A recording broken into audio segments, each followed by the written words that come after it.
Hey, mate. How's it going? Very good. Welcome to South Star again. It's a pleasure to be here.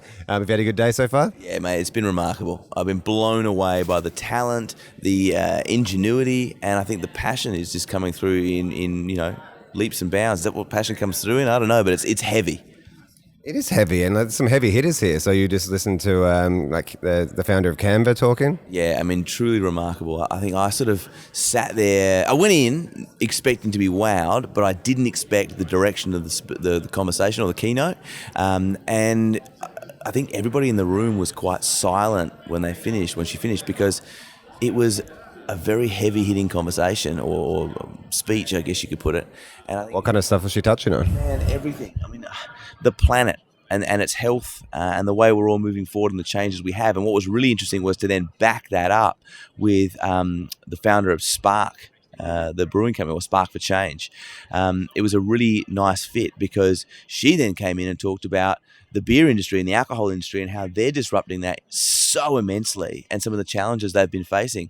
I'm not sure if you're up to speed with Spark and what they're all about, but this is a very socially conscious business led by and founded by women in an industry that is certainly male-led. I mean, to quote Kari, I think, I don't want to misquote her name, but she was very much saying every bloody craft brewery is two guys. It's two guys and a dog, or two guys in a van, or two guys and a dad, or it's two guys, a dog, and a van and a dad. Like, it's all these things. And she said it so well. And then in comes Spark for Change, a brewing company producing phenomenal product, produced directly by women, and using that as a vehicle to drive conversation that really needs to be had.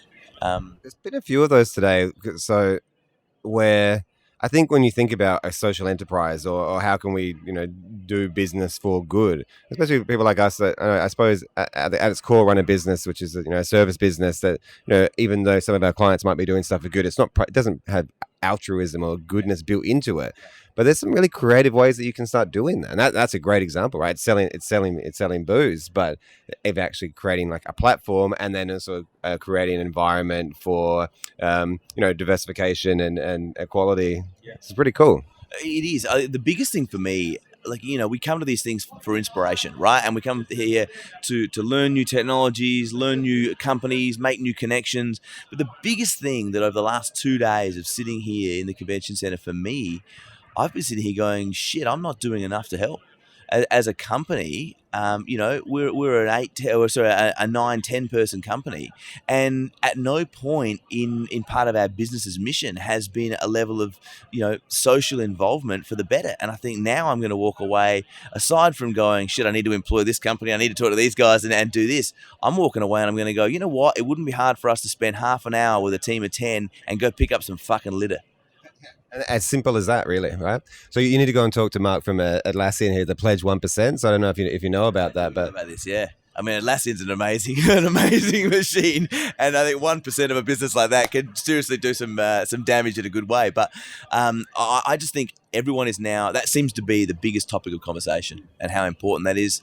It's truly blown me away, and I'll be walking away from here, and I'll be taking up some change for the better inside our business. Well, actually, maybe so. Before he leaves, I'm actually going to go grab him. So maybe we could. Maybe we could do something together. So Pledge 1% is it could be 1% of profits, or 1% of time, or 1% of resources, so providing a service. Yeah. So if you think across our business, if we gave 1% of our time and our team's times over a year to do something, so it doesn't, it could be picking up litter. Absolutely. That's actually quite a nice one, I think. Yeah, particularly in Australia, in South Australia, and what we are in such a beautiful environment, I think litter is one of the biggest things that are impacting that. I'm happy to pledge 1% to go pick up some trash with our whole team. I mean, that's a large number of people. Let's make it happen. So Pledge 1% is basically a non-profit movement that was started about 4 years ago by Atlassian, Salesforce, and a couple of other co-founders. That's basically encouraging business owners, business founders to bake into their business model giving back by pledging some combination of 1% of the equity, the profits, everybody's time, and or product. So long as you're willing to pledge at least one of those four, you're warmly embraced as a Pledge 1% member. In an ideal world, people will pledge all four components, but as long as you're willing to pledge at least one, you're warmly embraced member of the Pledge 1% movement.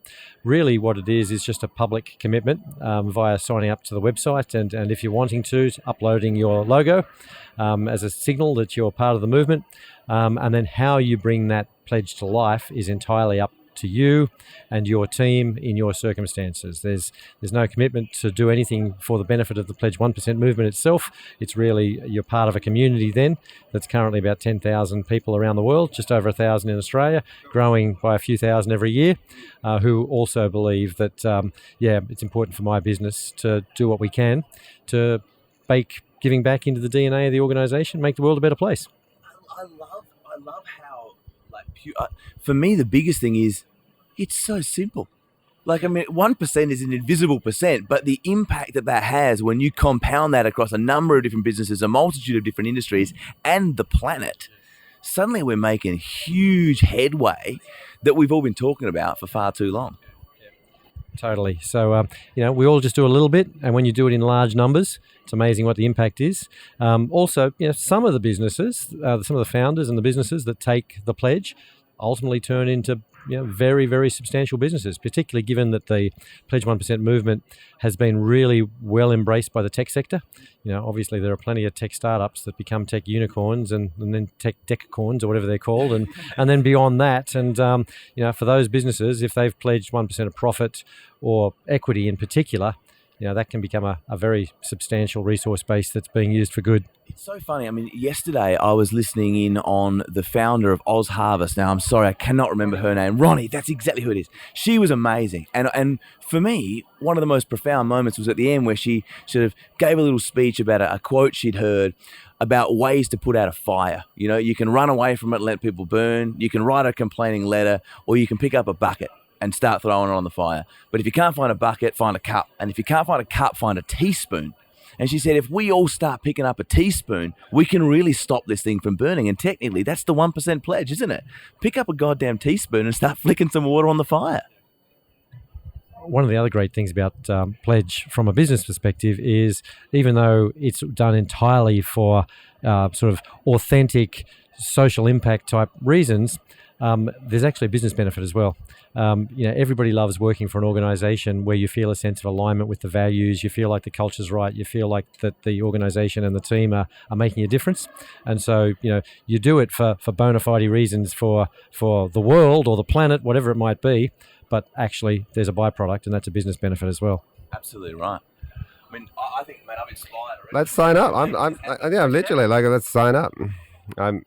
I was already convinced during our chat previously, so I'll go through the process now.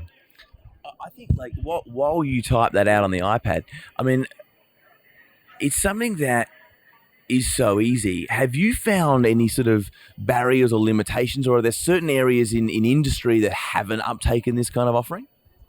What we've found is that it's much easier for businesses that are relatively young in their life cycle to do so. It's easier to pledge 1% of something when that something is quite small. And then as your business grows, like an acorn, it grows into an oak tree. As your business grows, the resources that you're using for social impact or environmental impact grow with it as well. Once you 1% does get a lot bigger. When you're already very large and you're already listed on the ASX or NASDAQ or the NYSE or whatever, and you're accountable to a whole heap of institutional shareholders, or when you've already attracted a hell of a lot of investor capital, and you feel a sort of an obligation to your investors, or you feel like it would be a difficult conversation to have with them or something, there's just a lot more friction in the process.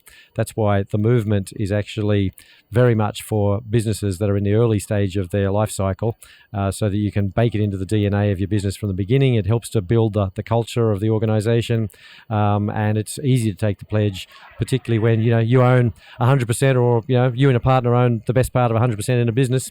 It's the right thing to do. You do it simply, you do it easily, just like Sam's doing now, and it's so much easier. So there's no one sector or another that tends to sort of embrace it or resist it. It tends to be more based on where you are in the life cycle. The earlier you are, the easier it is.